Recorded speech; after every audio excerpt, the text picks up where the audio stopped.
All right, let's settle down.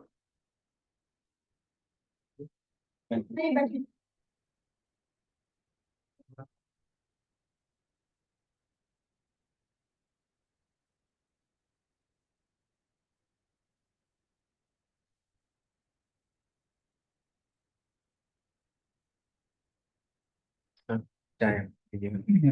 Just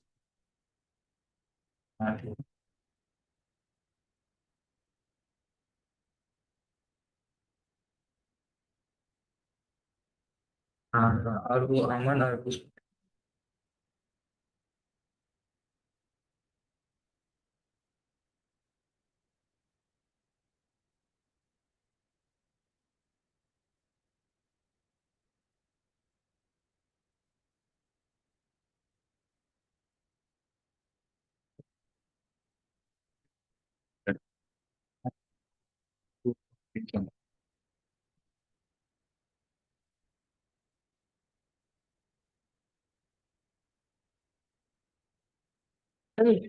Not connecting.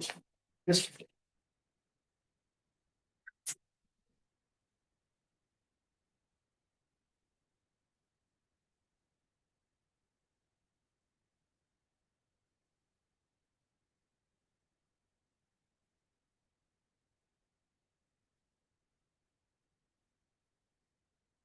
morning, everyone. Warm welcome to GitHub, and thank you very much for gathering here in this conference hall and in the morning. Usually, the trend here is that we have all the conferences in the evening on Saturdays from 5:30 to 6:30. This is the first time that we are organizing this conference early in the morning, right? And I'm very delighted to be welcoming Professor Dr. Sunil Kumar. Sunil sir is currently the professor of practice at CIMP Group Institute of Management, Patna, and he was formerly the CGM of NABARD. I hope you all have heard of the name of NABARD, right? किसने किसने सुना है NABARD का नाम? Please raise your hand. NABARD? NABARD? Are you aware what is NABARD? No, sir. Okay, I'll spend 2 minutes. Yes, so sir will talk about that also. Yes, sir. So, and then in his previous role, he has also headed the climate changes and a very important role on climate change, climate resilience. These days, it's become very important to talk about climate change, right? अभी बहुत सारा global warming की वजह से बहुत सारे after effects देखने को मिल रहे हैं. The glaciers are melting, the temperatures are changing, unseasonal rains कभी भी हो जा रहा है, temperature आपको कभी भी मिल जा रहा है, right? So these are some of the very critical things that we need to discuss as a startup, as a student, as a member sitting in this room. हम लोग सबकी responsibility बन जाती है कि we start thinking about it and then start doing something so that the coming generation and also our generation start living. Earth is a safer place to live on, right? So मैं चाहूँगा एक जोरदार तालियों से Sunil sir का एक I'm also delighted to be welcoming Sir Prakash Mishra sir, who is currently the DGM of NABARD. Yes, so he has, he formally come to meet Sunil sir. So एक ताली सर की भी देता हूँ. So we'll be talking about, Sunil sir will be talking about climate change. Today is World Environment Day. आप लोगों को पता है, so a very special day. And then सिर्फ उसको हम लोग पोस्टर पे नहीं मनाएं. Let's take some place to do something, from maybe not from this time, the next time we'll do something, right? Over to you, sir. Good morning. Good morning. Good morning. Good morning, sir. Thank you. So at the outset, let me thank CIMP, BIF, and VHub for giving me this opportunity to interact with you. Today is the World Environment Day, and we'll discuss about the significance of this day. And basically, we will try to appreciate the role that we can play as an individual in protecting the environment. We have expectations from the government. We have expectations from the organizations where we work, from our schools, regarding doing things which are pro-environment. But in individual capacity, there are many things which can be done. So this is one area where the role of government or the institution is limited. The role of individual is more significant. It has to be a mass movement. I'm very happy to be sitting with very young people, young students, and some of the startups also here. So for young students, my message will be that we have to be climate sensitive. We have to be climate sensitive. Every action that we take, we need to evaluate how does it impact the environment. If we become so much sensitive, then I think the purpose of today's session will be achieved. And regarding startups, climate science is an evolving field. And I'm aware of many startups which are working in the area of climate change mitigation as well as adaptation. And solar power and other renewable energy sources, they can be a source of livelihood. So there are many entrepreneurs who are using solar power to start up an enterprise, and they are doing well. So this is an area where the opportunities are opening up, and there are immense potential possibilities in this area for the startups.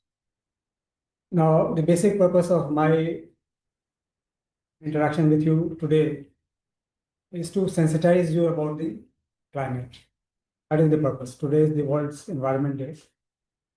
And we need to be sensitive to our environment. We have to adopt sustainable living. When I say sustainable living, what does it mean? We should not jeopardize the interest of future generations. That means we should consume natural resources in such a way that we take benefit of this. At the same time, we also ensure that it is available for the future generation. That is the meaning of sustainability. So I have a brief presentation. I will encourage you to be interactive. Although today, in my present capacity, I'm a teacher, but I believe in interactive learning process. And if you have any question, you can stop me. I'll be running a presentation. Basically, I want to discuss about the factors which are responsible for climate change, the concept of greenhouse gases, what are the sources of greenhouse gases, why is global warming happening, and how it is impacting our planet, our livelihoods, what can be done to combat climate change. Then in the individual capacity, what can be done to ensure that we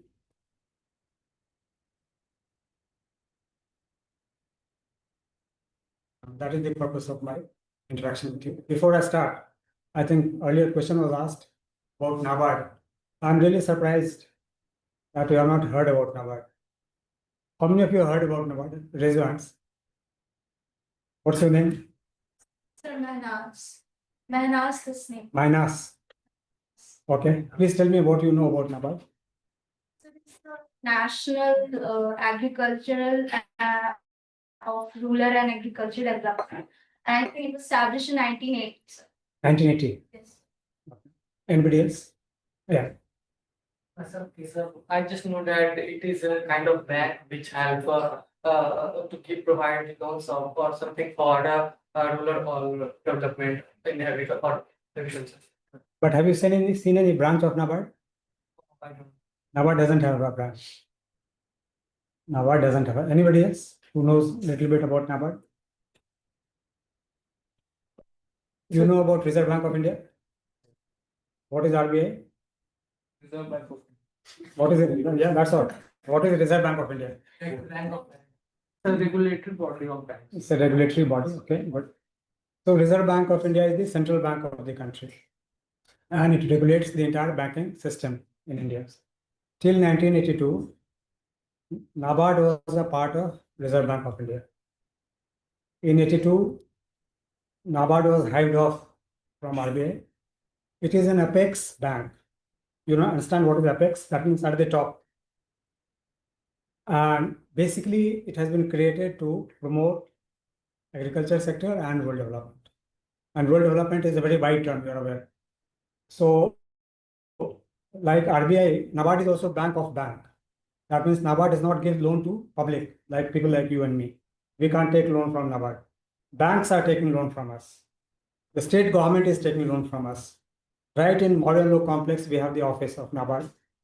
So every year, we are disbursing close to 10,000 crore rupees in Bihar. 10,000 crore. This is 14,000. This year it is 14,000. 14,000. So now Prakash is updating me that this year we have disbursed 14,000 crore in Bihar, our country. So basically, we are lending to the state government. So government of Bihar borrows from us for investing in rural infrastructure. So many times when you are traveling, you will see a board where it will be written supported by RIDF NABARD. RIDF is Rural Infrastructure Development Fund. So many bridges, roads, warehouses, then cold storages, then many logistic facilities. They are being set up with the help of RIDF. RIDF is a very concessional loan to the state government. Then apart from this, you have heard about Kisan Credit Card? Yes, sir. So this is an instrument through which farmers are taking loan from banks. NABARD is providing refinance to banks. That means banks are giving loan to farmers and NABARD is giving loan to banks so that banks can give loan to farmers. So this is the purpose of, this is the main function of NABARD. Apart from this, NABARD also has some supervisory function. That means you know about regional rural banks, Grameen banks. There are regional rural banks and cooperative banks, which are supervised by NABARD. That means to that extent, our role is similar to that of RBI. You're asking something? Sir, from where do NABARD get money? We raise money from the market by issuing bonds and also from international sources. And we have our own capital, strong capital. NABARD is a very strongly capitalized bank and it is a highly profitable bank. Profit after tax 24-25 is 7,000 crore. 7,000 crore is the profit, net profit after paying tax. And the total size of the balance sheet is about 10 lakh crore rupees. So every year we do business worth 10 lakh crore rupees. So I'll suggest, especially the students when you go back, please read up about NABARD. You should be aware about the banking structure, what RBI is doing, what NABARD is doing. You should be generally aware. Okay. Anything else you want to ask about NABARD? Is it a government body? 100% government of India owned. Government of India owned. And it is one of the best employers. So if you are seeking employment, the recruitment is through all India competition. It's a very stiff competition. Just I would like to share my experience of joining NABARD. I am not surprised that you people don't know about NABARD because when I was appearing for NABARD, I didn't appear actually for NABARD. I appeared for many other banks. I was preparing for other banks and incidentally, I also filled up the form of NABARD. At that time, I was only knowing that NABARD and it was formed in 1982 and what's in rural, as you people are aware. But once I cleared the exam, I think, sir, Oriental Bank of Commerce, I was the first ranker. In NABARD, I was 6th ranker. So I was in doubt which bank to join. Someone told me that Oriental Bank of Commerce, the HR is very good. So I was in very clear doubt and slightly in favor of joining Oriental Bank of Commerce. But then I happened to visit NABARD office in New Delhi, sir, Rajendra Tao. Then I inquired about the pay and perks and salary. There is a huge difference in favor of NABARD. NABARD literally follows the pay and perks of Central Bank of India, which is Reserve Bank of India. So pay and perks are at par with RBI. And there is a huge difference between any commercial bank and NABARD. So I just wanted to tell you this so that it will assist you in your decision making for your career if you are interested in banking. So only for that purpose. Thank you. So every year, more than 1 lakh people are applying. Against this total number of seats, about 100. Per year, 100 people are being taken. So you have preliminary exam, mains exam, and interview, three-stage process. And after you clear all this, you can join NABARD. Okay, so that's all about NABARD.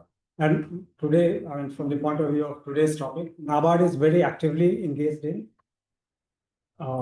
implementing projects which are relating to climate change.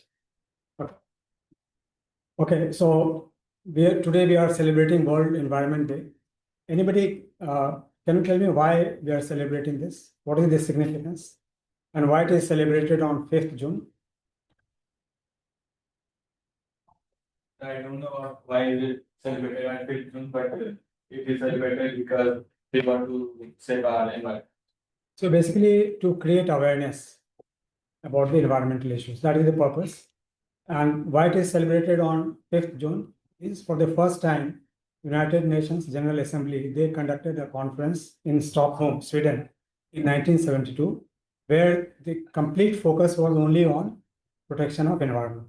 So it was for the first time that environment was the core agenda of the United Nations General Assembly in 1972 on 5th June. And since then, every year on 5th June, we are celebrating World Environment Day. And for the Environment Day 2025, what is the theme? Theme is Stop Pollution by Plastic. So we are using plastic, and it is highly detrimental to the interest of the people as well as the planet. So we need to curb the usage of plastic. So we need to reduce the plastic pollution. Next slide.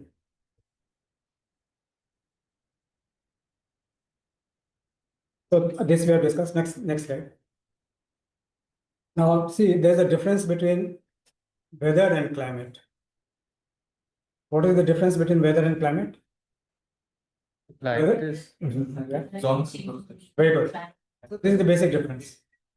Weather is short-term phenomenon. Like today, it may be very hot. It may be very humid. It may be raining very heavily. That is weather. We have weather forecast, ranging from 1 day, 5 days, 1 week, maybe 15 days. Whereas climate is a long-term phenomenon. That means observance of weather over a period of long time. Long time means 30 years. 70. 30 years, 40 years, 100 years. So the changes which are happening in the weather pattern, average weather pattern during a long period of time, that is referred to as the climate. So you can see the slide. It includes long-term average weather, the type of weather, frequency, like frequency of rainfall, duration, intensity of weather events, heat waves, cold spells, storms, floods, and droughts. So basically, the climate, when we talk about climate, we are concerned about these manifestations of weather expressed over long period of time. It is average of many years of weather observations in a wider area. So when we talk about weather, we can say weather of Patna, but it can't be climate of Patna. It is over a wider geographical area. Next slide. So now we have discussed about climate. What is climate change?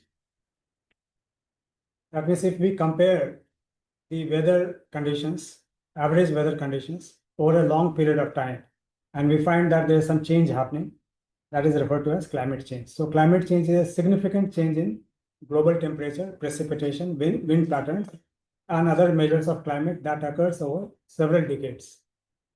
So you must have read in the newspaper or in the books that over a period of time, our planet is getting warmer. So that is referred to as global warming. And global warming is the manifestation of climate change. That means the average temperature is increasing. The monsoon pattern, rainfall pattern, humidity, heat waves, these are all happening more frequently and more intensely. So that is the meaning of climate change. Next slide. So the same thing is discussed here, whether we are talking about shorter duration of time in terms of hours, days, months. Whereas when we talk about climate change, it is over a period of decades, even centuries. So whenever we talk about global warming, what is our reference period? We say that we need to control our temperature increase to less than 2 degrees centigrade. So what is the starting point? Are you getting what I'm saying? The objective of all our efforts to combat climate change is to ensure that the warming is limited to 2 degrees centigrade. That means the global temperature doesn't increase beyond 2 degrees centigrade. But what is the reference period? Is it compared to last year? 100 years. 100 years. It is compared to pre-industrial Industrial. revolution period. And industrial revolution happened in 1750s. So we are talking about a time period spread over more than 2 centuries. Okay, now it is almost 300 years now. So over a period of more than 200 years, the temperature should not increase more than 2 degrees centigrade. Now you may say that 2 degrees is a very small number, but let me tell you that there is a huge difference between increase of temperature by 1.5 degree and 2 degree. 0.5 degree increase in temperature can have catastrophic effect on the biodiversity. We'll discuss about that. Next. Now, when we talk about climate change, there are two factors responsible for climate change. One is natural factors, the other is human-induced factors. Human-induced factors are referred to as man-made or anthropogenic factors. Anthropogenic factors. Okay. So, what are the natural factors? You have read about continental drift in geography. The tectonic plate moves and So plates are moving, and that's our Earth. It is not stable. A lot of movements are happening at subsurface level, and that is the factor responsible for earthquakes, for volcanoes. So these are all natural factors which are happening. The tilt of the Earth, volcanoes, ocean currents, forest fires, these are all natural factors on which we have no control. And these have been happening since centuries. Whereas there are other factors which are caused by our action, man-made actions, industrial pollution, burning of fossil fuel. We understand what is fossil fuel? Petroleum. Coal, petroleum, all these are fossil fuel. Deforestation, changes in agriculture system, and generation of waste, how we are managing our waste. These are all factors which are leading to emission of what are called greenhouse gases. And greenhouse gases are actually leading to increase in global temperature. We'll discuss about greenhouse gases next. So these are the manifestations of climate change. The frequency of tsunami and flood has increased. See, tsunami and floods have been happening since time immemorial. But in recent years, the frequency has increased, the intensity has also increased. Droughts and heat waves. लू के बारे में सुना है, लू लग जाता है. That is also a manifestation of climate change. Forest fire. Forest fires are happening very frequently. Even if it is happening in US, happening in many countries, including in India. And forest fire is also one of the manifestations of climate change because of warming, global warming. Forest fires are more frequent. Crop failures due to droughts. Coal fire, melting of glaciers. Because of increase in global temperature, the glaciers are melting. And that is creating problem because many of our rivers are based on the water which is coming from the glaciers. Next. These are some of the pictures. This, you remember 4 or 5 years back in Uttarakhand, there was a huge cloud burst. This is the picture from there. Next. Again, this is from Wayanad, Kerala. Next. Landslides. This is torrential rain in Chennai a few years back. It happened in Mumbai also. Next. Again from Uttarakhand. So these are all very disturbing pictures that we see. And the root cause behind all this is climate change. So if we do not take action to prevent the emission of greenhouse gases, the frequency of such events will increase. They are referred to as extreme weather events. You can see all over the world, there are many countries which are more vulnerable to climate change, and there are some countries which are less vulnerable to climate change. Now, India is one of the most vulnerable countries as far as the impact of climate change is concerned. There's a global think tank called German Watch. So they have assessed that India is the 7th most climate vulnerable country in the world, with 9 of its states among the 50 most vulnerable regions.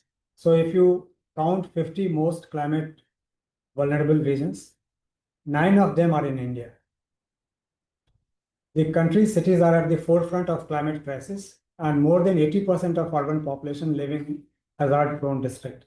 See, you always see every year 1 or 2 urban centers, they are deeply affected by extreme climate events. This year, the monsoon has arrived in Kerala 10 days before the schedule, 10 days before the schedule. And it is likely to impact the overall monsoon in India. So this is also another manifestation of climate change. And state-wise, in this slide, you can see the number of extreme weather events which have happened. It could be intense rainfall, it could be heat waves, it could be forest fire. So many manifestations are there. Next slide. So what is the root cause behind climate change or global warming? I told you it is greenhouse gases. And what are the greenhouse gases? The main greenhouse gases are carbon dioxide, methane, water vapor, and nitrous oxide. There are many other gases also, but they are less significant. So why they are called greenhouse gases? Any idea? It's captured heat and It absorbs heat. Very good. Very good. and it makes the environment. Have you seen greenhouse agriculture anywhere? Greenhouse farming? Winters it is done. In winters it is done where the sun. If you go visit rural areas, you'll find many of the plots, they will have green cover. Like in Haryana and Punjab. In Bihar also it is there. In Haryana and Punjab, it is much more. So what is the purpose of that net, shed net? Purpose is to increase the temperature. And if you have that net, then the productivity of the vegetable crop, mainly vegetable crop, that increases significantly. So if you are growing cabbage, you are growing tomato, any other vegetable, the productivity increases because of having that shed. Why? Because it is capturing the heat. It is not allowing the heat to radiate out from the field. And because of increased temperature, the production is increasing. So because that net captures the heat, it is called greenhouse. Same thing is applicable to our atmosphere also. These greenhouse gases, they are basically capturing the radiation out from the earth. And because of that, the heat is increasing. Next. So you can see, if you look at the solar system, we are getting solar radiation to earth. These radiations are in the form of ultraviolet rays. Ultraviolet rays are having short frequency. So a lot of heat is absorbed by the earth, including the water system. And part of it is radiated back. When it is radiated back, it is in the form of infrared radiation. And infrared radiation, they have longer wavelength. So these gases which we have discussed earlier, they are absorbing the gases which are being radiated outside, radiated from the earth system. That means it is not allowing the radiation to escape the earth system. So it remains in our atmosphere, and that is leading to increase in the temperature. So this is the mechanism. Did you follow? So this greenhouse gases basically acts like a blanket. In the winters, when you're sleeping, you're using blanket. What is the purpose of blanket? To capture heat. Whatever body temperature is there, it is not allowing that temperature to go out. It remains within the system so that you feel warm. That is the purpose of blanket. So these greenhouse gases are like blanket in our atmosphere. They are not allowing the radiation to, this infrared radiation to escape from the earth system. So that is leading to increase in the temperature. Next. So this is again the same thing. Next slide. Okay, so yeah, now these greenhouse gases are leading to global warming. But can we say that they are really bad for our atmosphere. So what happens if there is no greenhouse gas? Temperature will go down The Earth's significantly. atmosphere will sustain at night is So if there is no greenhouse gas, then the temperature on Earth will be minus 18 degrees centigrade. Minus 18 degrees. That means there will be no life on Earth. It is because of the greenhouse gases that we have ambient temperature on Earth, and that is allowing human beings and other species to survive. So it is essential for survival. But what is happening is that we are increasing the supply of greenhouse gases. That is leading to problem. Next slide.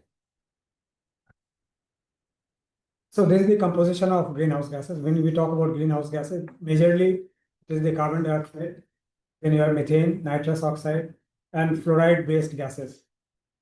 These are the compositions of the greenhouse gases. 64% of the greenhouse gas, in fact 75%, is accounted for by carbon dioxide. So basically, if we control the emission of carbon dioxide, we will be able to control the greenhouse gases. Next slide. Again, these are the greenhouse gases. And what are the sources of greenhouse gases? Carbon dioxide, mainly it is from fossil fuel consumption. So all our thermal power plants, when we are generating electricity, that is leading to greenhouse carbon dioxide emission. Methane is due to the natural gas system. Also, agriculture system is leading to generation of methane, nitrous oxide. So all these greenhouse gases, they are being formed because of different factors. Next slide. Then there's a concept of concentration of carbon dioxide. So it has been seen that over a period of time, the concentration of carbon dioxide in our atmosphere has been increasing. It is measured by what is called ppm. ppm is parts per million. Next slide. So if you count the total number of molecules in a unit of atmosphere, how many molecules are carbon dioxide? That count if you take, it has been observed that during last 200 years, it has been increasing. Next slide.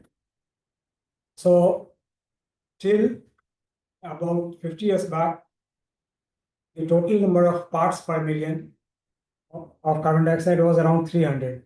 Now it has increased to 427. So concentration of carbon dioxide is increasing, and that is leading to the greenhouse effect. Next slide.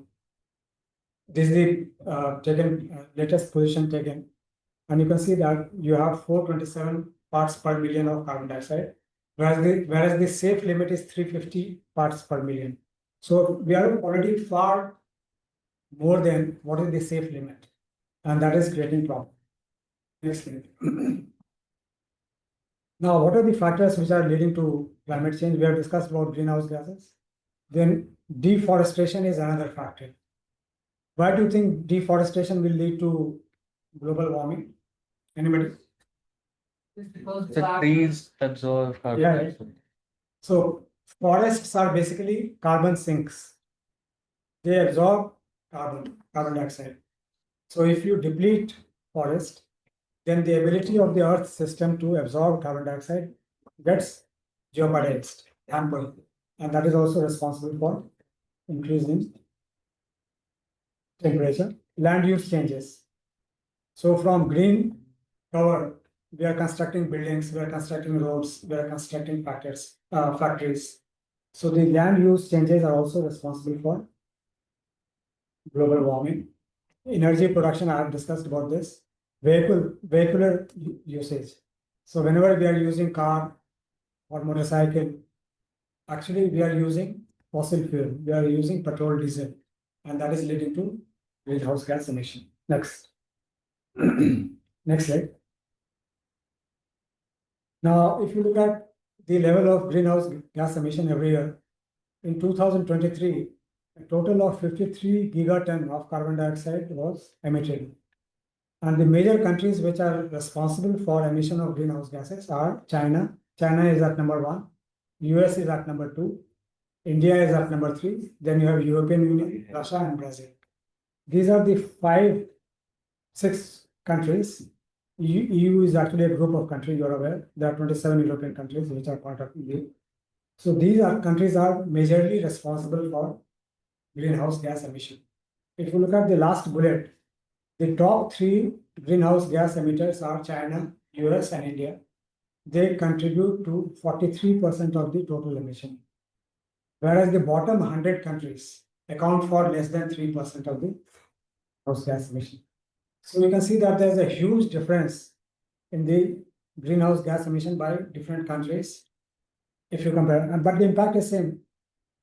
So the greenhouse gases are being emitted by few countries, and these smaller countries, poor countries, mostly in Africa, Asia, they are feeling the impact. There are many countries which are going to submerge. You must have read in newspaper, like country like Maldives. Maldives. Next 50 years, that country will not exist. That country will submerge because of increase in the ocean level. Next. This slide I have taken, if you compare the time period 1850 and current period, which are the countries which are responsible for greenhouse gas emission? When the Industrial Revolution was taking place, UK was the highest emitter, followed by US, France, Germany. Today, China is the highest emitter, followed by US and followed by India. So from this slide, what can we conclude? That India. Countries which are in the process of development, they are likely to emit more greenhouse gases. So because India is in the process of development, we are emitting greenhouse gases. Then the question arises, should we stop our development efforts? Do sustainable development. So we need, what's your name? Rajveer. Rajveer, please give a hand clapping for me. So the point we need to appreciate is that development and environment, they are not mutually exclusive. They can go together. It is possible to have development and at the same time protect environment. Both can happen together. And the path is what Rajveer said, sustainable development. We need to adopt sustainable development pathways. Next slide. Now, there's a term called carbon footprint. All of us have some carbon footprint or the other. So what is the meaning of carbon footprint? The total amount of greenhouse gases, including carbon dioxide and methane, that is generated by our actions in a year. All of us are actually responsible for emission of greenhouse gases. The average carbon footprint per person in USA is 16 tons. In India, it is 1.8 tons. So if you see, on the whole, we are the third largest emitter, but in terms of per capita emission, we are very low. Our per capita emission is only 1.8 ton carbon dioxide per year, whereas the global average is 4.5 ton per year. So if you look at India, per capita emission is very low. But because of the size of the country and the number of people who are living in India, the total emission is very high. Next slide. So global warming, what we observe is that during last about 200 years, the overall temperature has increased by more than 1 degree centigrade. And 2/3 of this increase has happened in last 50 years. That means temperature has been increasing, but it has become more intensive during last 50 years. That means as we are industrializing, as we are urbanizing, our greenhouse gas emission is increasing. Next slide. Now this is from the Times of India. The February 2025 was the warmest February since 1901. That means if you compare the average temperature in February during last 125 years, the month of February 2025 was the warmest. What does it mean? Increase in global temperature. It is a manifestation of increasing temperature. That means during last 125 years, if you take the average temperature of February 2025 was the warmest month. Next slide. Now, this is a very interesting slide. You can see the impact of climate change is not uniform. It has differential impact on different countries. There are countries like Canada, UK, Germany, France, and US who are likely to be positively benefited. You can see that their GDP is actually likely to increase if there's an increase in temperature. But then you have countries like India, Russia, Brazil, China. There the GDP is likely to be adversely impacted. So some countries will be positively impacted and some will be negatively impacted. And that's the reason why you see this politics.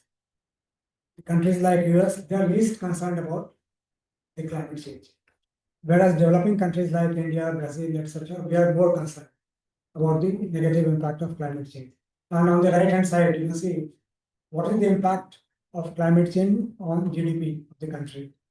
So if we are able to control the temperature increase up to 2 degrees centigrade, it is likely that our GDP will decline by 3.8% because of the climate change. So there's an adverse impact of climate change on the GDP. So it is in our interest, economic interest also, to ensure that we do not further exacerbate the impact of climate change. Next slide. Now, there are a lot of efforts which are happening to combat climate change, both at international level and at national level. At international level, there's an organization called Intergovernmental Panel for Climate Change, IPCC, which has been set up in 1988.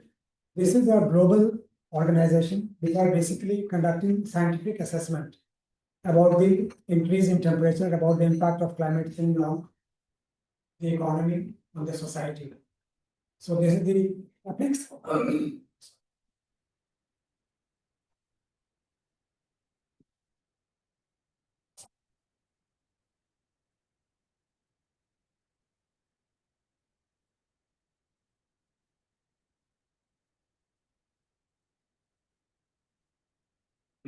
So from time to time, this IPCC is coming out with various assessment reports. So those of you who are interested, last year they have come out with assessment report 4. There you can see what is the increase in the global temperature, what impact it is going to have on various countries in that report. Next slide. At international level, you have what is called Conference of Parties. There's an organization called UNFCCC, United Nations Framework Convention on Climate Change, which is part of United Nations. Every year they are conducting conference where all the country heads are participating. They are referred to as COP, Conference of Parties. So a very significant meeting happened in Paris in 2015, and that is referred to as Paris Agreement, in which 189 countries signed the agreement, and they decided that they will make efforts to ensure that the increase in temperature is kept within 2 degrees centigrade. That is the agreement which has been made by 189 countries. So that is referred to as Paris Climate Change Agreement. Next slide. Now, what is the likely impact of climate change on India? You can see our river systems are going to be adversely impacted. 70% of summer flow of Ganges and Brahmaputra, they come from meltwater, that is from the glaciers. So decreased snow cover will affect the snow-fed flow of Ganges and Brahmaputra. So if the water flow decreases in Ganges, it will have very severe impact on the livelihoods, especially in the states through which the river is passing. Then erratic monsoon will affect India's rain-fed agriculture. Rising sea level will cause displacement along the densely populated coastline. India has a long coastline, so people living in the coastal areas, they will be very adversely impacted. Next slide. Floods will increase in frequency. You know, Bihar is also prone to flood, so the frequency and intensity of flood will increase. over 50% of India's forests are likely to experience shift in the forest type. And this will have very severe impact on the biodiversity. And the agricultural production will get adversely impacted. The production will decline by about 5 million tons of wheat, even if there is increase in temperature by 1 degree centigrade. So you can see that there will be huge impact of climate change on India if we do not control the increase in temperature. Next slide. So we have discussed about the climate change. How can we combat climate change? There are two approaches. One is mitigation, the other one is adaptation. When we say mitigation approach, what does it mean? It means that let us try to make efforts to reduce the greenhouse gas emission. That is called mitigation. And adaptation is, if we cannot control the greenhouse gas emission, let us try to prepare ourselves better to face the impact of climate change. So these are the two approaches which are being followed globally and within the country also. Next slide. So financial resources are required to have mitigation as well as adaptation of climate change. So there are three terms which are used: climate finance, green finance, and sustainable finance. Next slide, we'll discuss about these three concepts. Next slide. I think it is not visible. Next slide. See, when we talk about climate finance, it means finance to undertake projects which are related to mitigation and adaptation. Green finance is a wider term, basically anything which promotes environmental protection. And sustainable finance, when we talk about sustainable finance, it is a bigger set where we are talking about the governance, we are talking about the social aspects. So there are many interventions which are possible through climate finance, which can help in reducing the impact of climate change. Next slide. Now, there are many things which can be done by way of adaptation approach, like redesigning soil and water conservation structure. How many of you have visited villages? Have you seen ponds? What is the importance of a pond in village? Fish farming. It is a source of irrigation for farming. It is also source of drinking water for animals, isn't it? And in many villages, we find that people, they are bathing in ponds. Now, because of global warming, what is happening is there is more evaporation which is happening. More evaporation. So the water supply is declining. So we need to take measures to rehabilitate the ponds, village ponds. In many villages, what has happened is that the village ponds have been encroached upon, and constructions have been done in the areas where there was village pond. So it is very important that we need to rehabilitate the ponds and other water structures. So there are many interventions which are possible, which will help in adaptation, like irrigation management. You know, you have canal irrigation, lot of water is evaporating. And because of silting, the water holding capacity of the canals is also declining. So they need to be maintained properly. Next slide. Similarly, mitigation also, we can do a lot of things. We can reduce the emission of greenhouse gases by adopting solar energy. Next slide. You can see some of the measures which can be taken to mitigate the climate change. That means to reduce the impact of to reduce the emission of greenhouse gases. Afforestation. If you have more forest, then you will be able to absorb more carbon dioxide, and that will reduce the impact of the quantity of greenhouse gases. Use of solar energy, improvement in traffic system, use of biogas plant, use of metro, conservation of local breed of animals and seeds, management of solid waste. These are the examples which can be actually implemented to reduce the emission of greenhouse gases. Next slide. Now, a lot of efforts are being done at national level, huge amount of financial resources are required. And there are various estimates related to financial resources for combating climate change. So for adaptation, there, as per one assessment, $206 billion is a requirement up to 2030. And for mitigation, $834 billion. That means for adaptation and mitigation, we need $1 trillion to undertake all the projects which I mentioned earlier. Then there's the National Action Plan on Climate Change that has made an assessment that we need $37 billion to combat the impact of climate change. Then you have State Action Plan on Climate Change, which has assessed the requirement of $188 billion. So there are various assessments, but one thing is common, that the financial resources which are required, that is huge. So climate change is a challenge which needs to be addressed and for which huge amount of financial resources are required. Next slide. I think I'll skip this, I'll come. Next slide. Next. Now, see, we have made a commitment to become net zero by 2017. Have you read this in the newspaper? India will become net zero by 2017. What does it mean? What is the meaning of net zero? Net zero carbon emission. That means the amount of carbon dioxide that we'll emit, we will be able to absorb that much.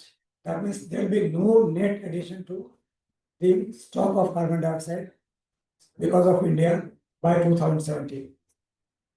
And how will we achieve this? By going for more and more of renewable energy sources. So our target is to become net zero by 2017. European Union, they have targeted to become net zero by 2050, China by 2060. So different countries have given different ambitions, targets for becoming net zero. Not at the country level only, but even at the company level. Many companies are given target and many companies are already net zero. A company like Infosys is already net zero. That means whatever carbon is being emitted, carbon dioxide is being emitted by Infosys. More than that, it is able to absorb by plantation. Next slide. So, at individual level, is it possible to calculate how much carbon we are generating? Is it possible? There's a calculator. There's a calculator which can calculate how much carbon footprint you are creating.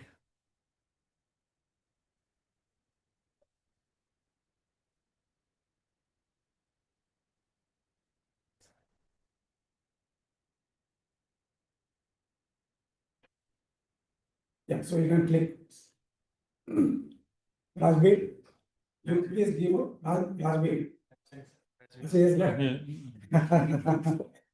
Any other volunteer who would like to calculate his footprint? What's your name? Aditya.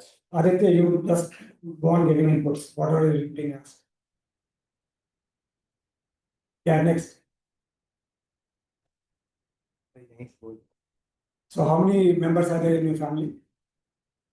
5. So plus karte jaye.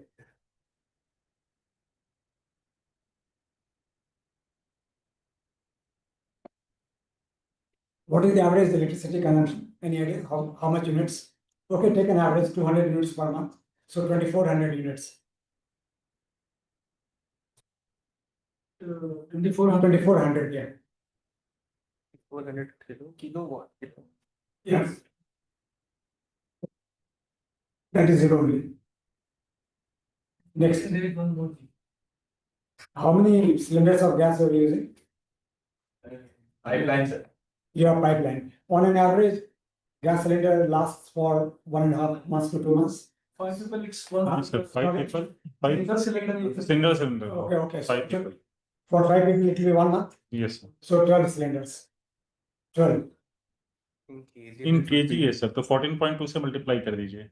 Multiply. Okay, so 150 kg. 150. Okay. Coal consumption, I think nobody is using coal nowadays. Next. Coke, that is also zero. Next. Okay, how many kilometers you are flying? Zero. Zero. Okay. How many kilometers you travel by bus every year? Zero. You don't travel at all. Okay. And It's for the whole family. for the whole family.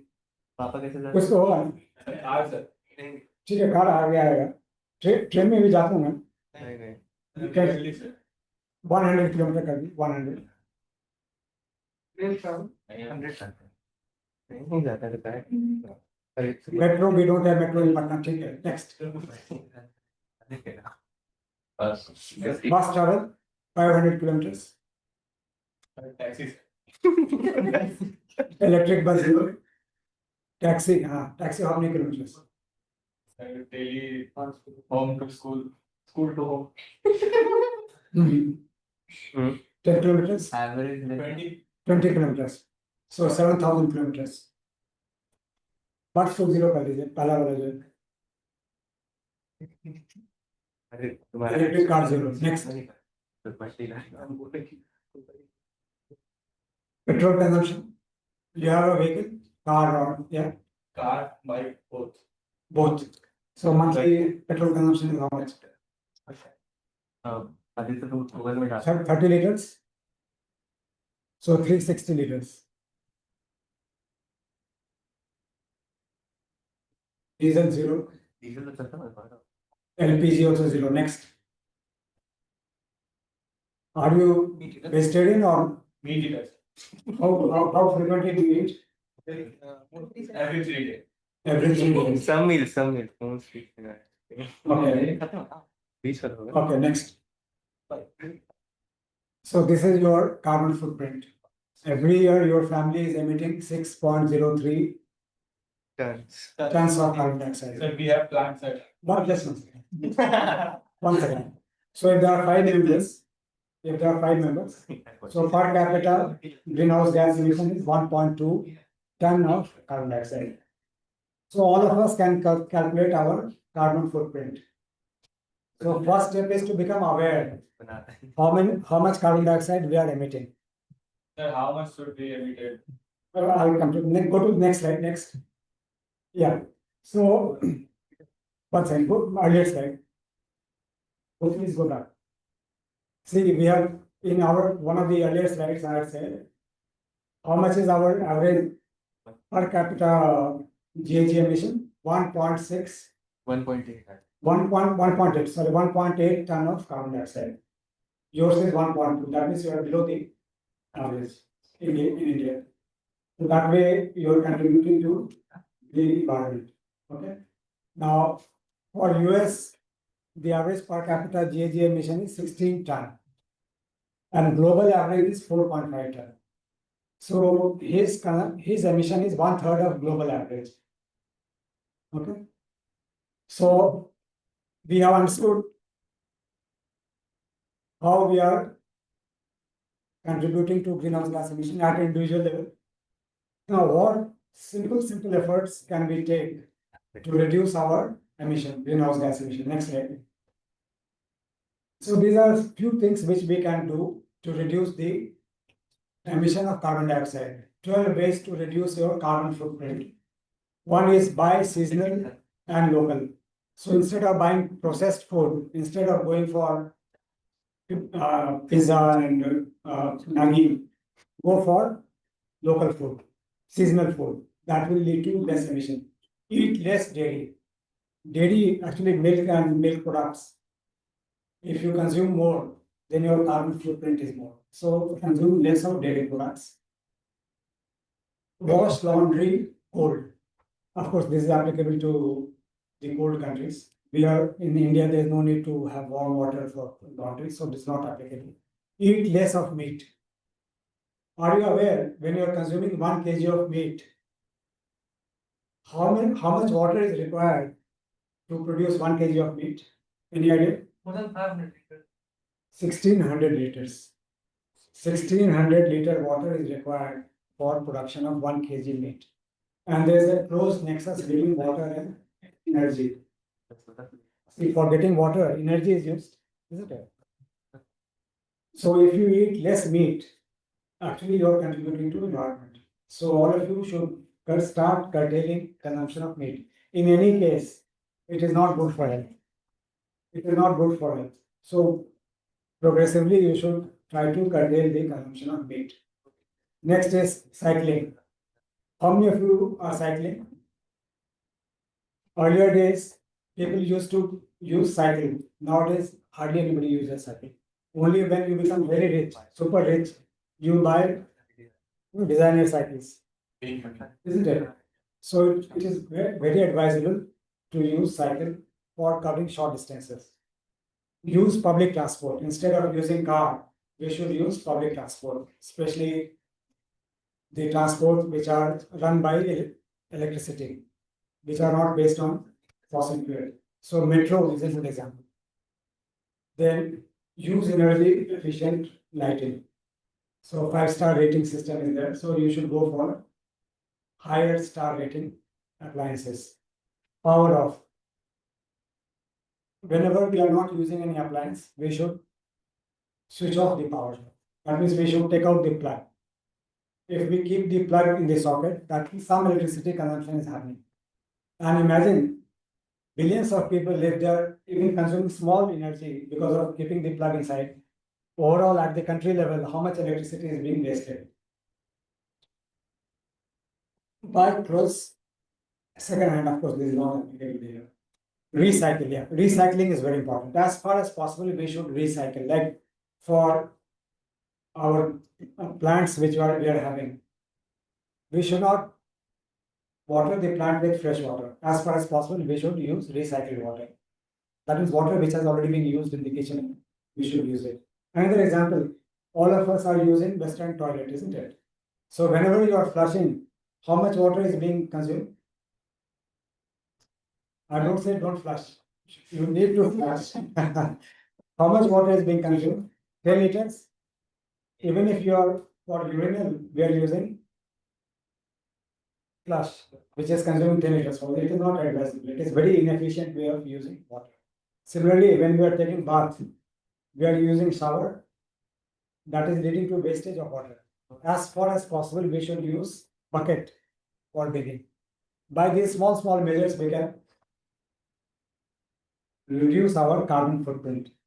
So how many of you agree with these examples? How many of you think that we can adopt one or more of these? Is it possible?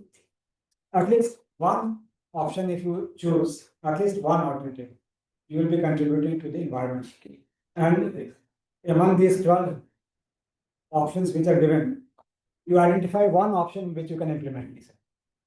And you will be doing a service to the environment. Okay, next. Now, there is a mission lifestyle for environment. How many of you have read about this? It is called LIFE. Life is lifestyle for environment. This is a movement which has been introduced by our Prime Minister in United Nations Climate Change Conference in 2021. The initiative highlights the critical role of individual and collective behavioral changes in combating climate change. So unless it becomes a mass movement, we cannot combat the climate change. That is the purpose behind this mission, lifestyle for environment. This is a new mission. Next slide. So there are small things that we can do which will reduce our carbon footprint. For conservation of water, fix leaky taps. Many times we find that taps are running and water is getting wasted. So we need to fix the leaky taps. Take shorter showers. I have mentioned this earlier. Reuse RO water. Yeah, many of us are using RO systems at home. So a lot of water is being wasted. So the water which is being coming out from the RO system, that water should be collected and used for watering the plants. It should be used or for washing clothes also. Install rainwater harvesting system. This is a very important thing. Whenever we are constructing a new house or even in the existing house, whatever rainwater is coming, that we should try to collect and use it. That is called rainwater harvesting. We should ensure energy efficiency by using energy efficient lighting. Keep ACs at optimal temperature. All of you must be using AC. Yeah. At what temperature do you run AC? At 90s. At your home. Forget about this. Actually, it should be around 22, 22, 24. 24. I have seen my daughter, she runs AC at 90 degree or 80 degree, and she uses the blanket. The optimal support would. So, see, if you run AC at 19 degree and run AC at 24 degree, your electricity bill will get reduced by half. And 24 degree is good enough. You can have a comfortable sleep at 24 degrees centigrade. So at least one message you carry home from today, that when you are going for sleep and running your AC, please run it at around 23 degree to 24 degree. That will also save a lot of electricity, and that will ensure that you have a good sleep also. Okay.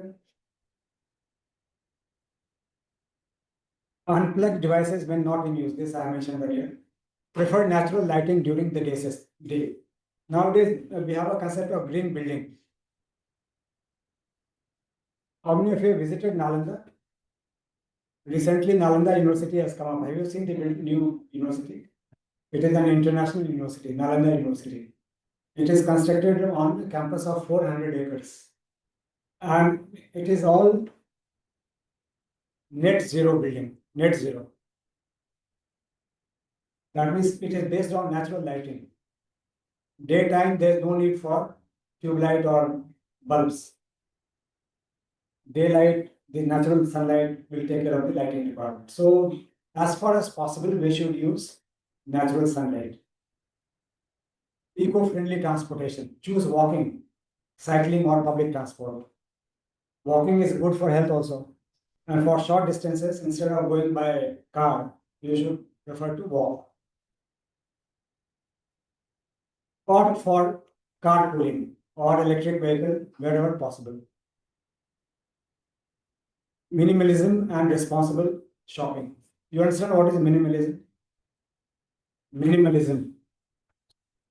See, nowadays, as per our tradition, if you look at your grandfather, their requirements was very limited.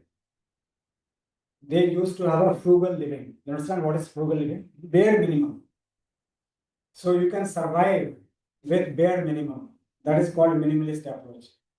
Instead of accumulating too much of clothes, too much of anything, that is actually creating a problem for the environment. You should adopt minimalist approach. Is it possible to manage with 4 or 5 shirts? Many people have 50 shirts, 100 shirts. Is it required? It is not required. Especially ladies. They have a lot of dresses. They will have large number of saris, dresses. For every party, they will have a new dress. That is not good for environment. So we should adopt minimalistic approach that will be pro-environment. Prioritize quality over quantity. Support sustainable brands and avoid single-use plastics, which is the theme of current environment, today's Environment Day. We should, as far as possible, avoid using plastic. कपड़े का bag use कीजिए. Whenever you are going to market for buying vegetables or fruits, use cloth bag. That is very sustainable and looks cool also. It looks very nice. So please use cloth bags. Next slide. Earlier slide. Switch to renewable energy. Nowadays, government has a scheme of rooftop solar. So persuade your parents to go for rooftop solar. That will reduce the power bill that you are paying, and it will also help you to move to renewable energy. Energy efficient appliances, this I have discussed. Reduce air travel. One flight can emit more carbon dioxide than some people emit in a year. So, as far as possible, we should avoid taking flights. We should use train or we should go by road instead of taking flights. Sustainable fashion. Choose durable, ethically made clothing. Khadi clothes, they are much more sustainable as compared to the fabric which we are buying in ready-made as ready-made garments. Go digital. reduce paper consumption with digital notes, e-receipts, and online documentation. Nowadays, most of the offices, they are becoming more and more paperless. So that is pro-environment. So all these measures that we take will be helping the environment. And this is my message to all of you. If you adopt even one or two of these, you will be doing a great service to the environment. Next slide. This is the message from government for the Environment Day today. Basically, we have to curtail the use of plastic. Next slide. So this is the concluding remark. We are discussing throughout life, that is lifestyle for environment. It is just not a policy or program, it is people's movement. By adopting sustainable practices in our daily lives, we can contribute to climate action and help build a greener, cleaner, and more responsible future for next generation. And that is required for sustainable development. So this is the concluding remark. Thank you very much for your patient listening to me. If you have any question, you can ask.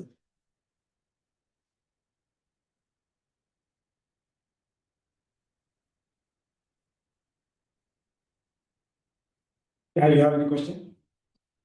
Yeah. What's your name? Nandini. Nandini, you have any question? Anybody? Any question about climate change, greenhouse gases, responsible consumption? Should avoid using AC. As far as possible. But you see, what is happening is because of climate change, the heat waves are there, heat waves, and the intensity of heat is also increasing. So we cannot avoid air conditioning. So how are we planning to eliminate the use of plastic on the large scale? A lot of campaign is happening. Basically, it has to be led by people. There is very little that government can do. If I gave you an example, instead of using plastic bag, if you use cloth bag, that will greatly reduce the consumption of the plastic. And I'm telling you, plastic is extremely dangerous for the environment. Extremely dangerous for the environment. This is the example. There are many other ways also. Any other question?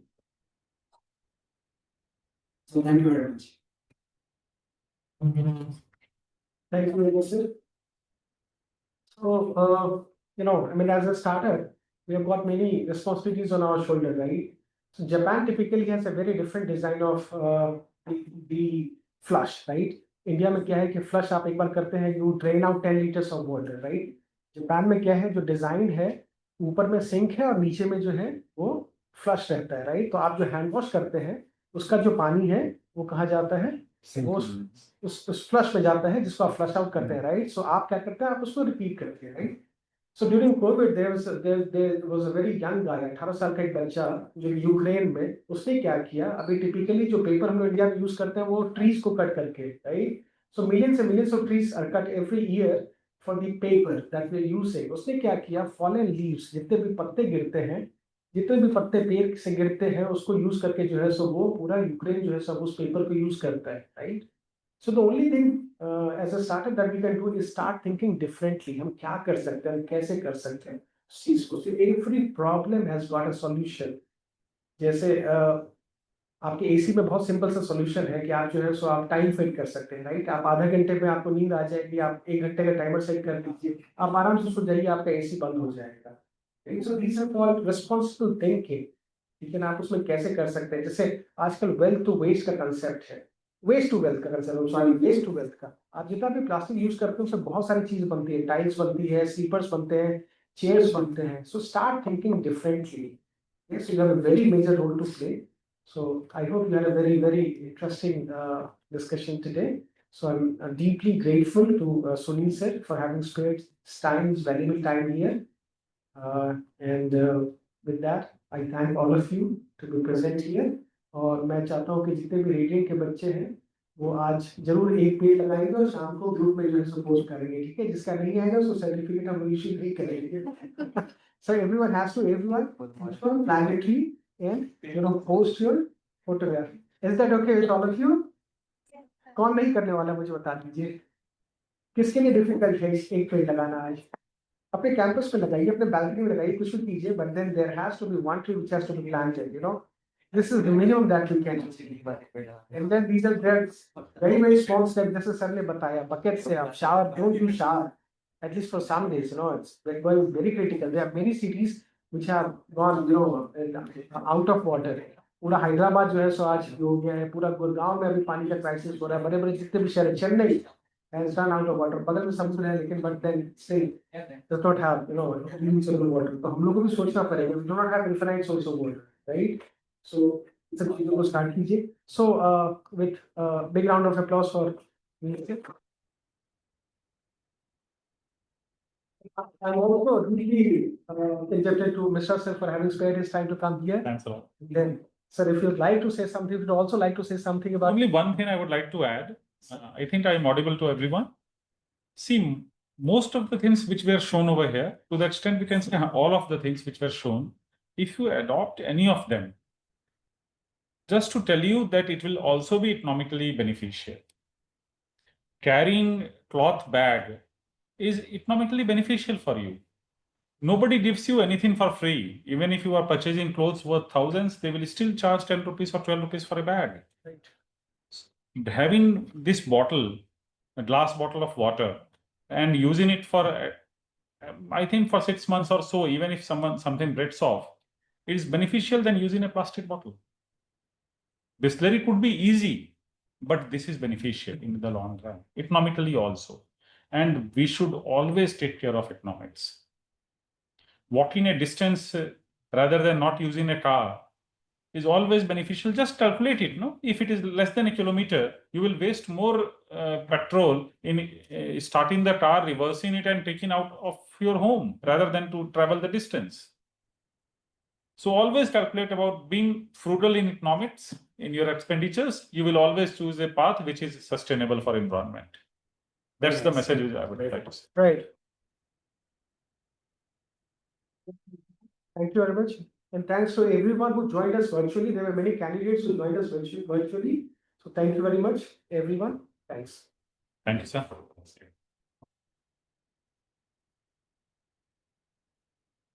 Yeah.